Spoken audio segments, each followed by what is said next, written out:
So I bought the Canon R8 last week, and I want to talk a little bit about why. Now, this camera has been great and will fit in my arsenal where I need it to. I currently own the Canon R5C as my main cam, and I actually sold the R7 a couple months ago with plans to pick this up as a secondary camera. I also own the red Komodo, but I really only use that for certain projects. So now let's go through why I sold the R7. And make no mistake, that camera is really good. And I could have used it as a main cam if I needed to. But I mainly used it for BTS and photos. The main reason why I wanted the R8 over the R7 was for the full frame.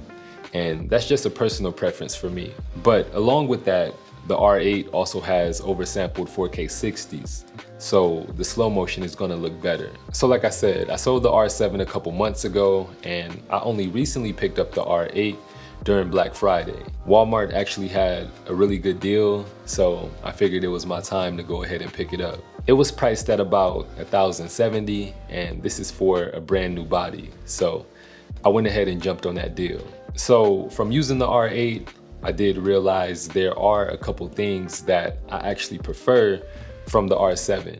You know, whenever someone talks about the drawbacks with the R8, one of the main things they talk about is the battery life. I do wish the R8 had similar battery life to the R7. I mean, they use two separate batteries, and the battery that the R8 uses just doesn't hit the same. The other thing, although it has not happened to me yet, the R8 can overheat, and I've never had that be a factor on the R7. I used to own the R5 before I picked up the R5C, and I was trying to leave the overheating days behind me.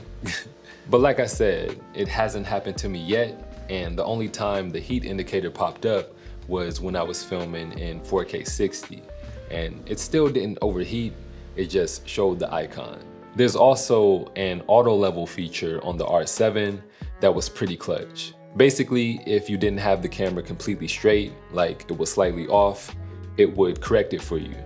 And honestly, that came in handy. But still, overall, I would say that I prefer the R8 for what I need it for. So now I want to show some footage that I got with the R8.